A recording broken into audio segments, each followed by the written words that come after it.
Hoy voy a empezar con el tema de física molecular.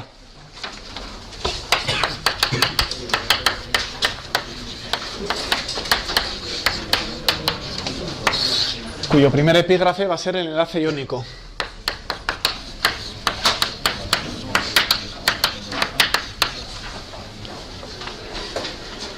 Bueno. Entonces vámonos al principio del siglo XIX.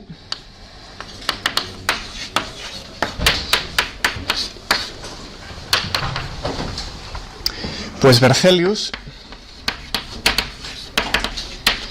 ya entonces entendió que las moléculas heteropolares podían ser enlazadas por una fuerza electrostática. Las sales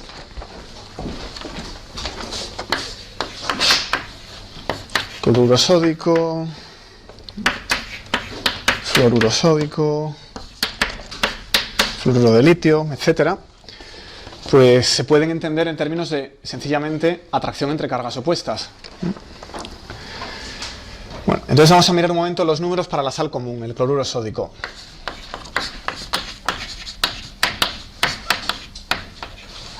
Bueno, lo primero es la energía de ionización del sodio. Si pasamos de sodio a sodio más un electrón, esto cuesta una energía de ionización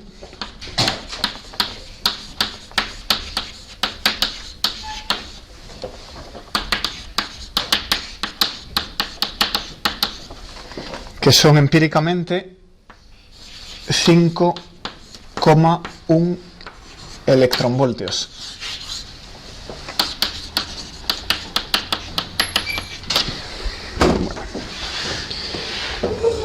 Si intentan calcularlo en un modelo de Bohr, tenemos un átomo alcalino, el núcleo tiene Z igual a 11, hablamos del último electrón que estará en un nivel 3s. Entonces la energía que le corresponde es 13,6 dividido por 3 al cuadrado, si el apantallamiento fuera perfecto. Z es 11, hay 10 electrones internos, el electrón externo ve Z igual a 1, o sea que si el apantallamiento fuera perfecto, estos serían 1,5 electronvoltios, lo cual está bastante lejos. Ya estamos viendo aquí que el orbital 3s se mete por debajo de otros y ve más de la carga nuclear que 1. ¿Vale? Bueno, eso es una parte para recordaros el tema del apantallamiento.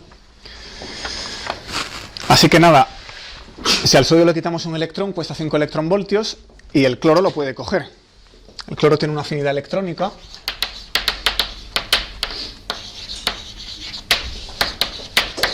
¿Qué quiere decir la afinidad electrónica?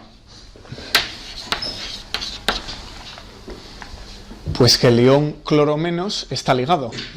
¿Vale? El cloro puede aceptar un electrón más y seguir siendo un átomo ligado, porque puede meter un electrón más en la capa P. Entonces la atracción nuclear no es compensada por la repulsión entre electrones.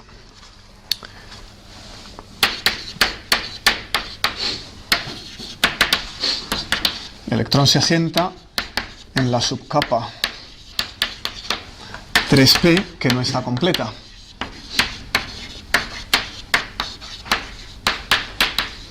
Porque claro, si la capa estuviera completa, intentara meter un electrón más, ese electrón vería una nube perfectamente esférica que apantallaría perfectamente el núcleo, entonces no se podría ligar. Pero no estando completa la subcapa, sí puede ligarlo. Y esto, empíricamente, proporciona menos 3,8 electronvoltios, que no es suficiente para apagar esto. Pero, si hacemos eso, y a continuación juntamos las dos cargas, ganamos una energía de Coulomb. Así que este es el punto 2, este es el punto 1, y el punto 3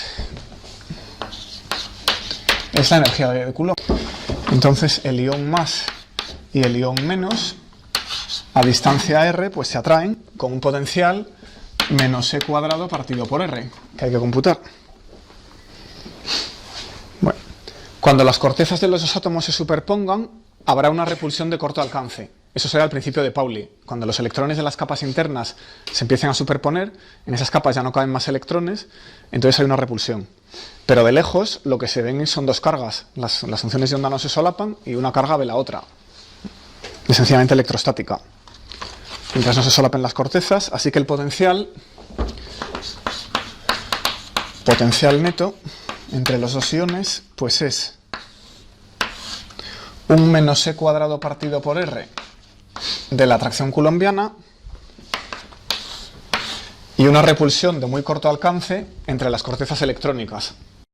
Bueno, entonces, sí. Entonces, la energía que sobraría entre los 5,1 electronvoltios y los menos 3,8 electronvoltios, ¿qué pasa con ella?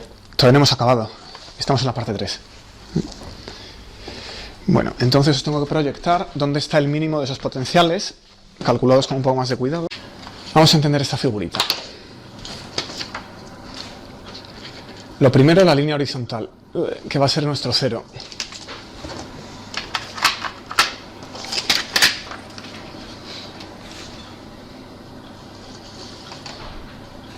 Ahí. Entonces esta línea horizontal es, por definición, donde tenemos el ion sodio más y el ion cloro menos a distancia infinita. ¿Vale? Cojo los dos iones, los pongo a distancia infinita y ese es mi cero de energía. Bueno, entonces, esto que está aquí abajo, este menos 1,3, es la diferencia que había por ahí entre el 5,1 y el 3,8. Esto de aquí es tener el cloro y el sodio sin ionizar a distancia infinita. Y eso tiene menos energía. Esta línea está por debajo de la otra. O sea que solo ionizar el sodio y darle el electrón al cloro es energéticamente negativo. ¿Vale? Bueno, infinito esto aquí. Entonces ahora vamos a considerar el potencial de Coulomb, la atracción. Ahí el potencial de Coulomb es muy pequeño. Pero según me acerco, el potencial de Coulomb va tirando más. La atracción entre el sodio y el ion cloro es mayor y me vengo a esta curva. ¿Vale? Y ya cuando estoy a muy corto alcance, se activa la repulsión entre las cortezas electrónicas. Entonces la figura que queda es la línea rayada total. Aquí tenemos un potencial repulsivo por el principio de Pauli, luego hay un mínimo que se debe a la interacción entre todos los potenciales, y lo hay porque está el potencial coulombiano que atrae los iones, y luego vamos quitando potencial coulombiano. Y ahora ya podemos ir allí si ionizamos o aquí si no ionizamos. Entonces, ¿qué es la energía de ionización? Pues es para pasar del sodio neutro al sodio con un electrón positivo. ¿Qué es la afinidad electrónica? Pues es la energía que diferencia el cloro menos del cloro neutro. Y este trozo hace que los dos átomos en estado neutro tengan menos energía, a no ser que active el potencial coulombiano, en cuyo caso me puedo venir aquí. Bueno, pues si la molécula liga, va a estar aquí abajo, ¿no? Evidentemente se va a ir al mínimo de energía y si no, pues no ligará. Claro, cuánticamente en realidad no está exactamente abajo. En este pozo habrá una función de onda y el primer modo excitado es donde estará la molécula. Vale, ya iremos viendo estas cosas. Bueno, pues ¿dónde esperemos que esté ese punto?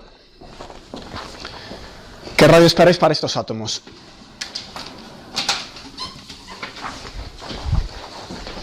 Si hablamos del sodio y del cloro, ¿qué radio esperáis que tengan? El potencial neto es esto. El punto donde está la molécula es aquí. ¿Qué vale esa distancia? Pues ese punto es donde empieza a activarse la repulsión entre las cortezas electrónicas. Entonces será la suma de los rayos de los dos átomos. Entonces lo que tengo que hacer es pensar que puede ser el rayo del átomo de uno y del otro y sumarlos. Y como estamos hablando del cloro y el sodio, que tienen los electrones en la capa 3, pues esperamos que el rayo típico vaya como n por el rayo de Bohr. N es 3, así que de orden 1,5 angstrom. Y entonces la distancia de separación, si esto es 0 y esto es r, la separación entre los dos átomos en la molécula, entre los dos núcleos, pues será 2r.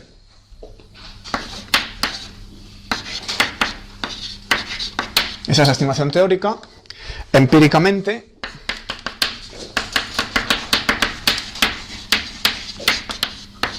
son 2,4 angstrom. O sea que la molécula está un poquito más ligada de lo que uno esperaría así a ojo. ¿Vale? ¿Qué es ese 2,4? Repito, tenemos aquí la nube electrónica del sodio y su núcleo.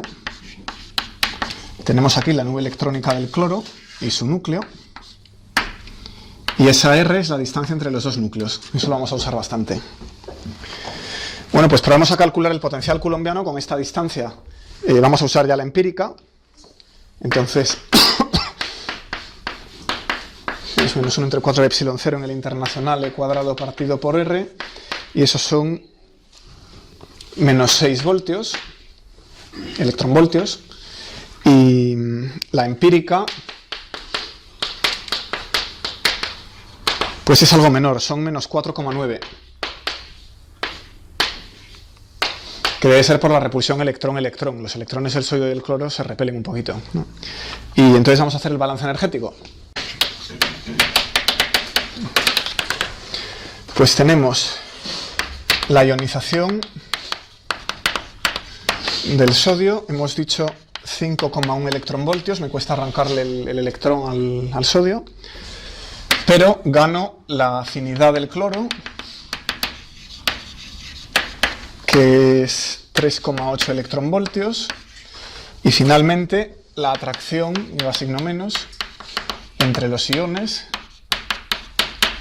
que son 4,9 hemos dicho, total menos 3,6 electronvoltios. O sea que la molécula de cloruro sódico está ligada, menos mal. Vale.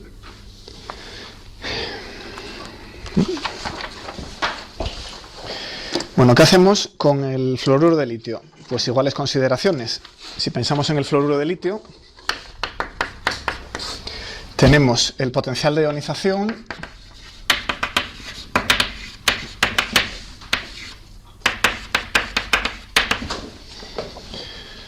para pasar de litio a litio más, que son 5,4 electronvoltios. La afinidad electrónica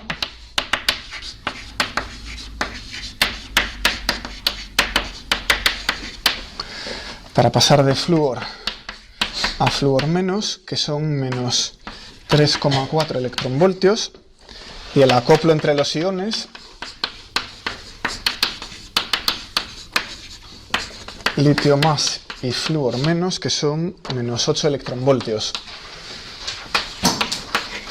Total, aproximadamente menos 6 electronvoltios, así que también está ligada, ¿vale? Esto nos sale de nuevo un poquito más pequeño, la distancia empírica entre los núcleos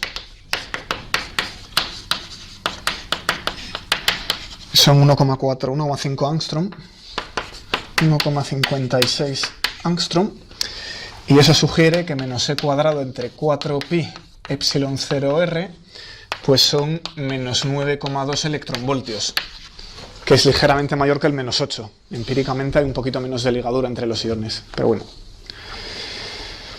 Bueno, pues esto es bastante evidente, ¿no?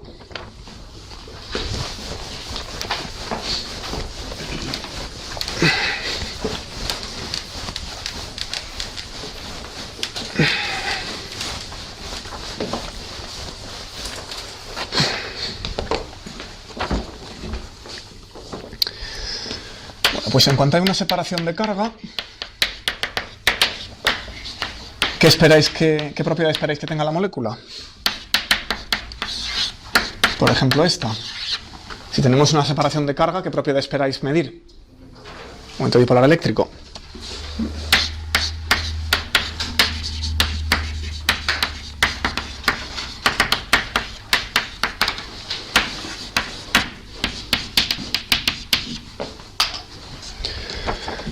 Bueno, pues, ¿qué es ese momento dipolar eléctrico? Es la carga que se separa, en este caso un electrón, veces la distancia que se separa. Si se va un átomo al otro, esperemos que sea R.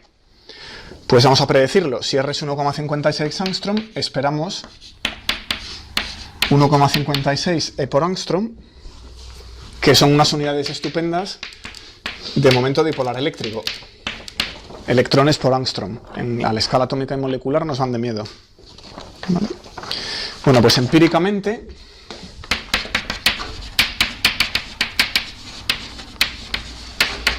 se encuentran 1,32 electrones por ángstrom, momento dipolar eléctrico. O sea, un poquito menos. Quiere decir que el electrón no siempre está del lado del flúor, a veces está por aquí. Y que la distancia promedio no tiene por qué ser exactamente r, quizá. ¿Vale? Bueno.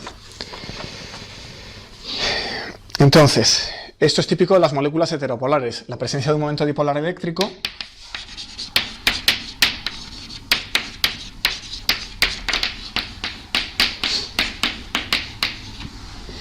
nos dice que los dos núcleos no son iguales, los dos átomos que forman la molécula no son iguales. Por ejemplo, en la molécula de oxígeno, ¿qué razón va a tener un electrón para estar más tiempo de un lado que del otro? Pues voy a poneros algunos momentos dipolares eléctricos empíricos.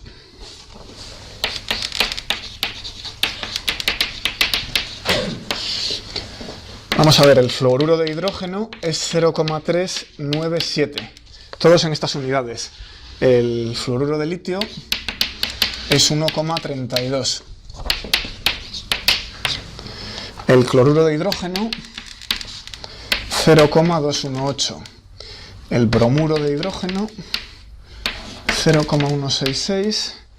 El yoduro de hidrógeno, 0,087. Si os fijáis en todos estos compuestos, bueno, quitamos el del medio, que es una sal. En todos estos hidruros, pues baja con el tamaño del átomo que está emparejado. ¿Qué más? A ver el fluoruro de potasio, por comparar con este. Si cambio el litio por un potasio, pues ese es 1,52. O si lo cambio por un cesio, eso es 1,58.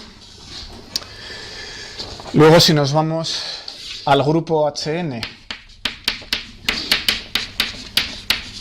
en la molécula de amoníaco, que es donde aparece, por ejemplo, el grupo HN, pues esto tiene un 0,13, mucho más pequeño. O sea que ese enlace es menos iónico, menos polar. Y el enlace HO, que nos aparece en el agua, por ejemplo, pues 0,31. Y me quiero dar, por ejemplo, el cloruro sódico, que tiene 1,87. Bueno. Y bueno, pues quizá os cuento que la unidad que utilizan los químicos para medir el momento dipolar eléctrico es el debye. El debye es una unidad sacada del sistema gaussiano. Estos son 10 elevado a menos 18 statcoulombios centímetro. El statcoulomb es la unidad de carga en el gaussiano. Y si nos queremos ir al sistema internacional, el debye son 3,3 por 10 elevado a menos 30 coulombios metro, que es una unidad pues muy pequeña, adecuada para la física atómica. Momentos dipolares muy pequeños. Bueno, pues el problema que tiene este enlace iónico es que es de principios del siglo XIX, fijaos, en cuanto se empezó a entender un poco cómo funcionaba la electricidad, es que no puede explicar las moléculas homonucleares. ¿Cómo se explica la molécula de hidrógeno H2 o la molécula de oxígeno O2? No tiene sentido que se separe la carga de uno a otro. Sí, eso tenía que ser simétrico.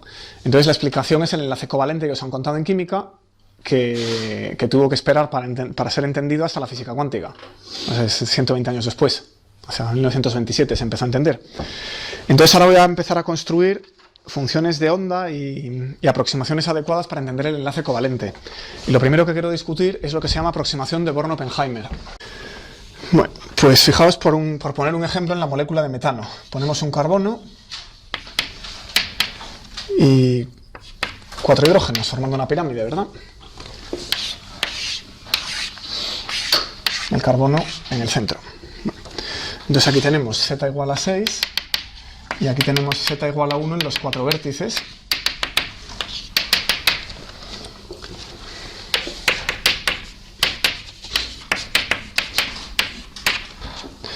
Así que ahora tenemos ahí 5 núcleos que se repelen entre ellos, porque los núcleos tienen carga positiva, estabilizados por las cargas negativas que están en la nube electrónica. Bueno, claramente para minimizar la energía adopta la forma de máxima simetría, que es el tetraedro. Es una pirámide que es un tetraedro.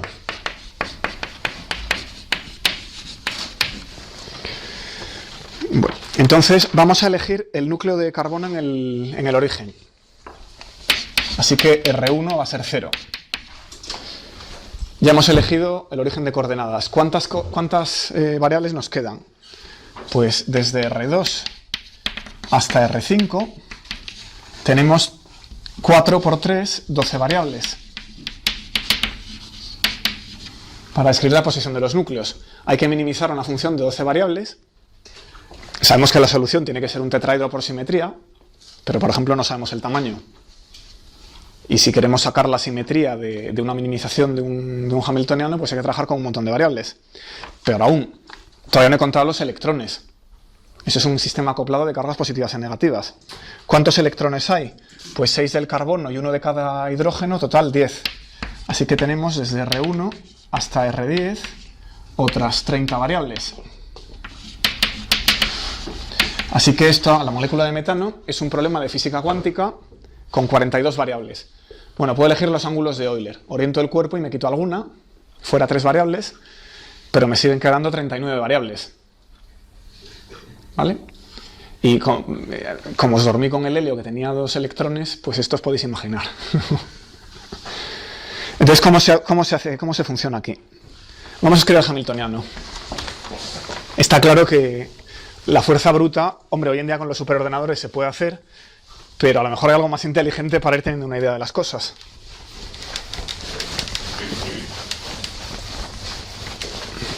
De todas maneras, calcular integrales en 39 variables hay que irse al método de Monte Carlo y nunca se adquiere mucha precisión. El método de Monte Carlo crece con la raíz del número de pruebas, el número de puntos donde se evalúa la función. Vamos a escribir el hamiltoniano. Entonces tenemos n electrones, ahora voy a ser un poquito más general, y k núcleos de carga zk. Bueno, ¿qué es H? Voy a poner las energías cinéticas de todos los electrones. A continuación voy a poner las energías cinéticas de todos los núcleos.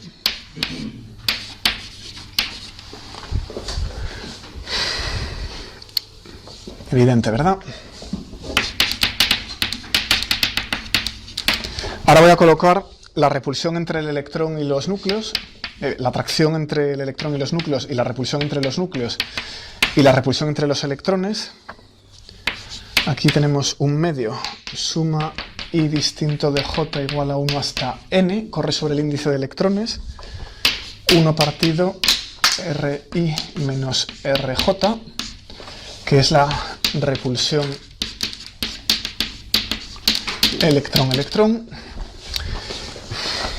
Dentro de la llave tengo un medio, suma de n distinto de n' igual a 1 hasta k, zn, las cargas de los dos núcleos, Rn menos Rn',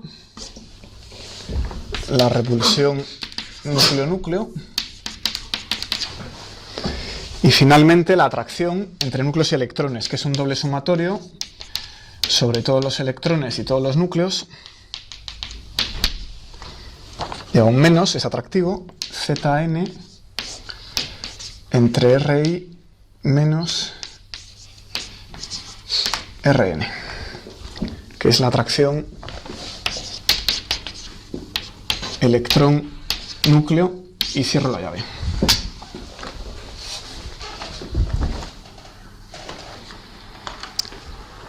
Pegas con eso.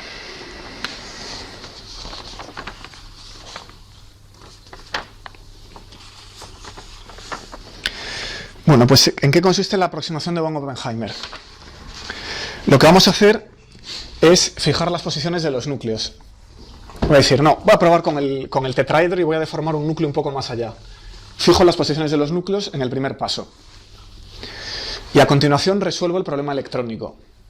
Entonces, con las posiciones R mayúscula de los núcleos fijados, eso no son variables ya, lo que estamos haciendo es resolver una ecuación de Schrödinger para las variables del electrón, la P sub I pequeñita y las R sub I, R sub J que hay por ahí.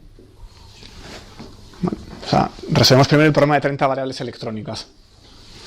Entonces,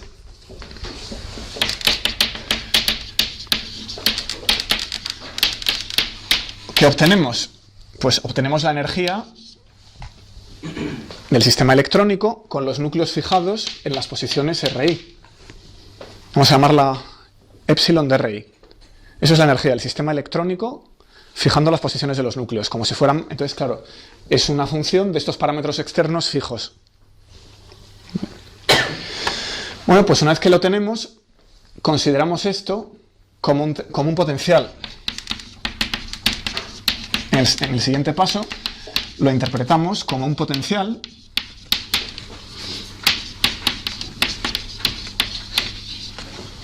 para el movimiento de los núcleos.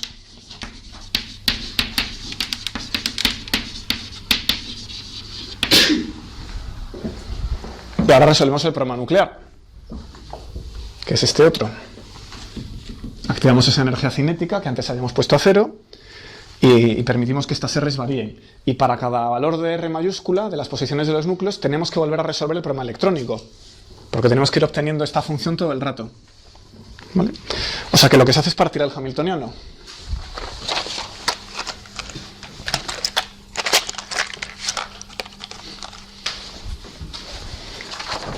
En el primer paso vamos a coger este término, energía cinética, este término, repulsión entre electrones, y este término con los núcleos fijos, atracción electrón-núcleo. Y con eso obtenemos el funcional que vamos a utilizar como potencial de la siguiente parte. En la siguiente parte tomamos la energía cinética de los núcleos, tomamos la repulsión núcleo-núcleo y le sumamos el potencial efectivo calculado en el paso anterior. ¿Vale?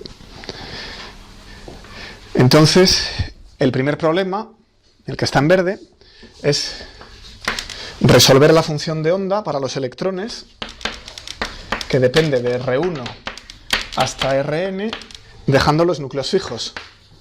Desde R1 hasta Rk fijados. Se resuelve esa función de onda, se obtiene la energía, que es el potencial,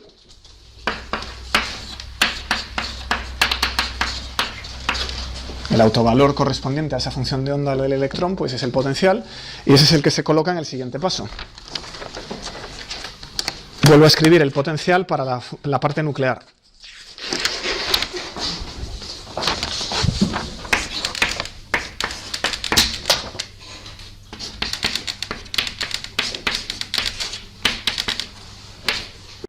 Más la epsilon. ¿Vale? Entonces, ¿cómo queda la función de onda total? Pues será la calculada en el paso 1 veces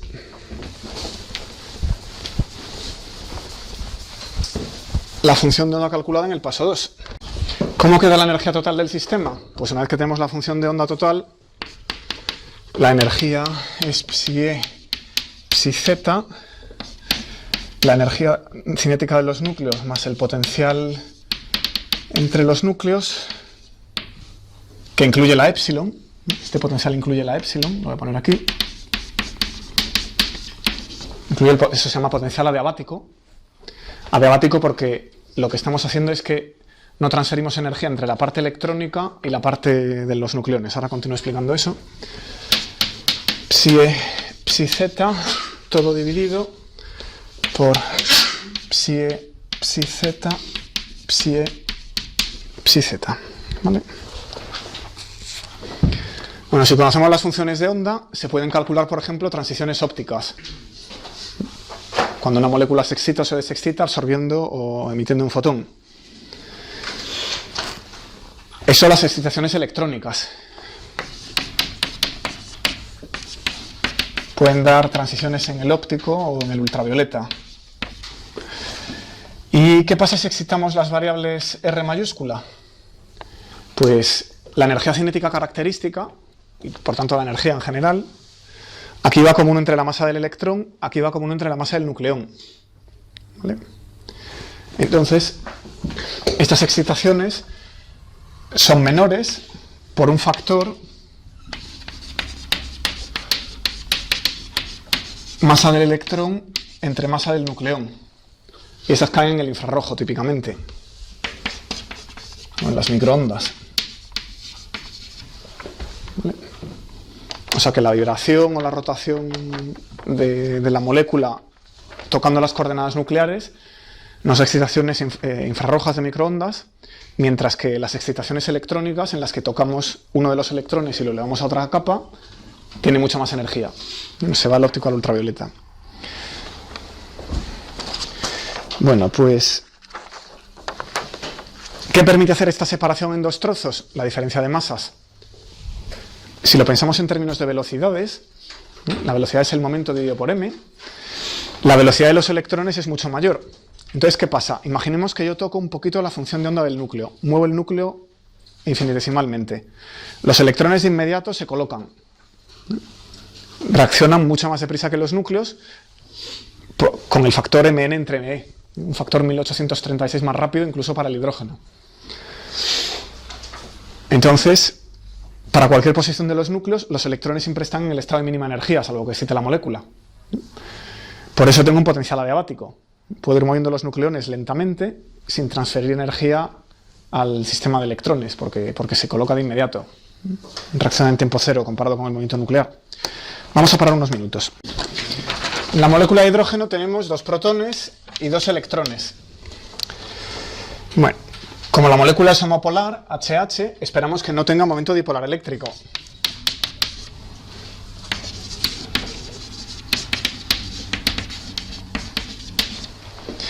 Vamos a poner el hamiltoniano del movimiento electrónico. Esto es menos un medio de delta 1, menos 1 entre RA1, menos 1 entre RB1, menos un medio delta 2, menos 1 entre RA2, menos 1 entre RB2.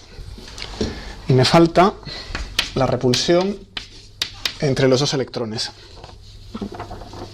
Energía cinética del primer electrón, atracción entre el primer electrón y el primer núcleo, atracción entre el primer electrón y el segundo núcleo, lo mismo para el segundo electrón, y finalmente repulsión entre los electrones. Dibujemos la situación. Tenemos el núcleo A, el núcleo B, a una cierta distancia RAB, que es la R de antes, y luego tenemos el primer electrón, el segundo electrón, esta distancia es RA1, esta distancia es RB1, esta distancia es RA2 y esa distancia es RB2. Y ahora hay una función de onda que depende de todas esas variables. Distribución de amplitud de probabilidad de que los electrones estén en cualquier punto. ¿Vale? Bueno. Pues si nos ponemos en el sistema en reposo, el sistema del centro de masas, podemos escribir también la parte de los núcleos como menos un medio entre la masa del núcleo, que es simplemente la masa del nucleón, por la suma de las energías cinéticas más la repulsión entre los dos núcleos, en unidades atómicas todo. Fijaos que no hay cuadrados entre 4πε0 por ninguna parte, ni h barras. Entonces, de acuerdo con la filosofía de Born-Oppenheimer,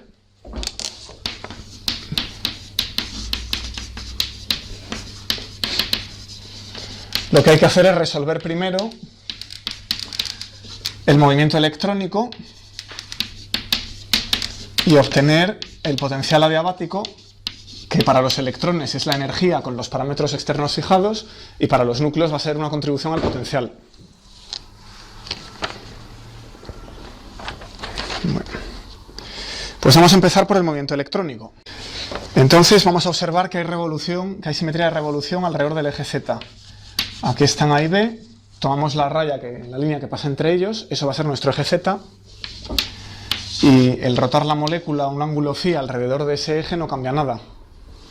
Tiene que haber una simetría de revolución, así que el momento angular LZ, la tercera componente,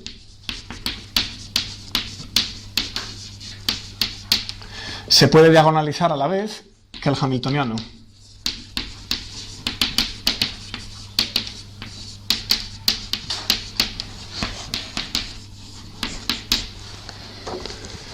Bueno, eso quiere decir que la función de onda se puede factorizar. Entonces, de la función de onda podemos sacar un e elevado a más menos i m phi, y luego ya estará la función de onda de las demás variables, r, teta, lo que sea. ¿Vale? La variable azimutal se separa. Y claramente, Lz por esa función, que depende de m, pues es h barra entre i derivada respecto a phi elevada a más menos i m phi psi de r y teta, que es igual a más menos h barra m psi m de r teta y phi, porque la derivada simplemente baja esa m. Así que las funciones de onda de la molécula de hidrógeno se pueden etiquetar con un número cuántico que es el momento angular alrededor del eje de simetría de la molécula.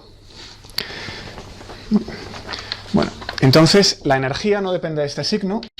¿Por qué? Pues porque ¿qué más da que la molécula gire así o que esté girando al revés? La energía no va a depender de eso. Pues se suele utilizar el módulo. El número cuántico que se utiliza es lambda, que es el módulo de m, que toma los valores 0, 1, 2, etc. Entonces, en los orbitales atómicos hablábamos del orbital s, el orbital p, el orbital d. En física molecular se utilizan letras griegas. Se habla de sigma, pi, delta. ¿Vale? ¿Qué pasa con el momento angular total? La L, esa es la Lz. ¿Qué pasa con el típico L por L más 1? No, pues eso no es un buen número cuántico. El momento angular total no conmuta con el hamiltoniano. ¿Por qué? Porque si miramos aquí, sí que tenemos una dependencia en el ángulo teta. Sea ese el origen, en la mitad de camino entre A y B, el ángulo polar para la posición de un electrón puede ser ese, y claramente el hamiltoniano va a depender de ese ángulo, porque me depende de RA1 y de RAB. Aquí está RA1 y ahí está RAB. O sea que ese ángulo juega. Así que el número L no se utiliza, porque como no es un operador conservado, el número cuántico no tiene sentido. No me vale para etiquetar funciones de onda. Se utiliza solo la tercera componente. Eso es distinto de los problemas con simetría esférica.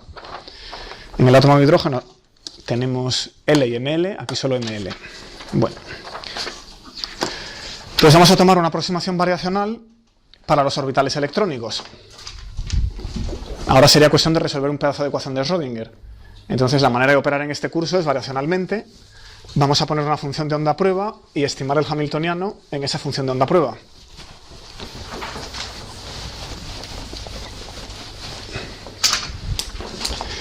Pues ¿qué tomaríais? Vámonos al caso en que los átomos están muy lejos. Aquí está el núcleo A, aquí está el núcleo B, cada uno tiene a su alrededor un electrón y en esa configuración la molécula está desenlazada. Esos son dos átomos de hidrógeno ordinarios, no una molécula. Bueno, entonces, aquí tenemos RA1, la distancia entre el primer núcleo y el primer electrón, y aquí tenemos RB2, la distancia entre el primer núcleo, el segundo núcleo y el segundo electrón. Pues nada, lo evidente va a ser tomar aquí la función de onda del átomo de hidrógeno, Φ1 de RA1, que es igual a 1 entre raíz de pi A0 cubo elevado a menos RA1 dividido por A0, y aquí tomar la función de onda del segundo átomo de hidrógeno, RB2, raíz pi A0 cubo elevado a menos RB2 entre A0. Si los dos átomos están muy separados, eso, aparte de ser una aproximación variacional, acaba siendo la solución exacta. Lo que pasa es que cuando los acerque, los orbitales se van a solapar. Un orbital electrónico se sube encima del otro. Pero entonces se activa el principio de Pauli. No pueden estar los dos electrones en el mismo estado. Más aún, al acercarlos, la distancia entre el primer núcleo y el segundo electrón ya no es infinita, luego ese potencial de Coulomb también empieza a jugar.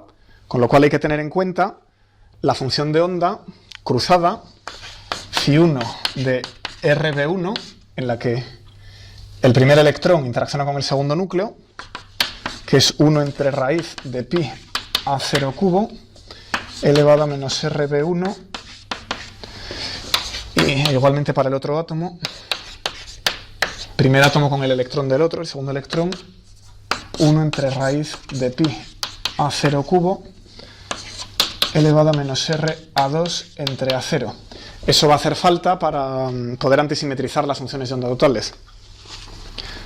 Entonces, con estos 4 ladrillos, la función de onda de un átomo de hidrógeno, la función de onda del otro, y las funciones de onda cruzadas, un núcleo con el electrón del otro, vamos a construir una aproximación variacional, que se llama aproximación de Heitler-London.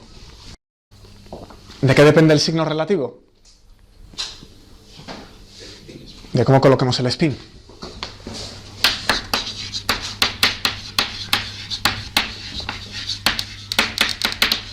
La primera función de onda es sencillamente el producto de la función de un átomo por el otro, y luego le resto o le sumo la cruzada, ¿vale?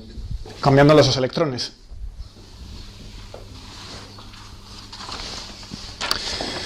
Bueno, pues ¿cómo se determina la constante de normalización? Algo tendrá que ser igual a 1, que es ese algo. Pues será una integral sobre la posición del primer electrón, la posición del segundo electrón, la función de onda total de R1 y R2, todo al cuadrado. Entonces queda un n cuadrado, y luego queda la integral sobre la primera variable R1 de phi1 de RA1 al cuadrado, después la integral de la segunda variable R2 phi2 de RB2 al cuadrado, más o menos, en este caso más, lo mismo de intercambiar 1 y 2. Cierro. Y esto es igual a 1 porque es la normalización de un átomo, eso es igual a 1 porque es la normalización del otro átomo. Espera, me falta un trozo, me falta el producto cruzado. Este es el cuadrado de esta, este es el cuadrado de esta, y ahora me falta un término cruzado que es el doble producto. Que ahí es donde entra el signo. Eso puede ser más o menos 2 veces la integral sobre R1 de phi1 de RA1 phi1 de RB1 integral de 3R2 phi estrella 2 de RA2 phi2 de RB2. Cierro paréntesis. Entonces, esto por esto es 1, esto también es 1, así que queda n cuadrado por 2, lo voy a sacar fuera, 1 más menos la integral de phi estrella de RA phi de RB con esta integral al cuadrado. Y cierro paréntesis.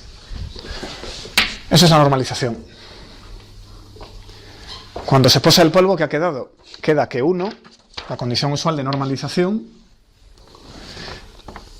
pues va a ser igual a, bueno, el 2n cuadrado, 1 más menos esta integral. ¿Y qué es lo que hace esta integral? Va integrando sobre la posición del electrón y me calcula la distancia al núcleo A, saca la función de onda del átomo de hidrógeno, me calcula la distancia al núcleo B, saca la distancia al átomo de hidrógeno y las multiplica.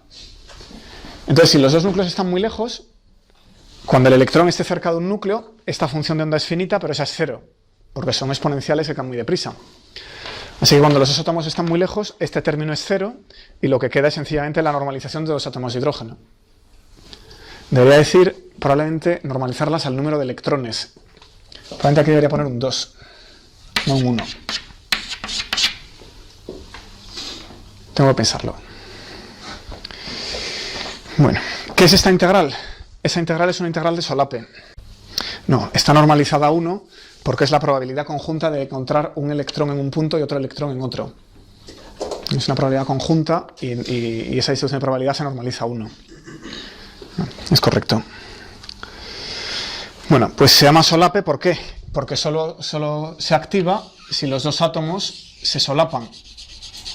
Si los átomos están muy separados, esta es la región donde la función de onda exponencial del átomo de hidrógeno no es 0 para cada uno de los núcleos, y si están muy separados, o una o la otra son 0, y el producto es 0.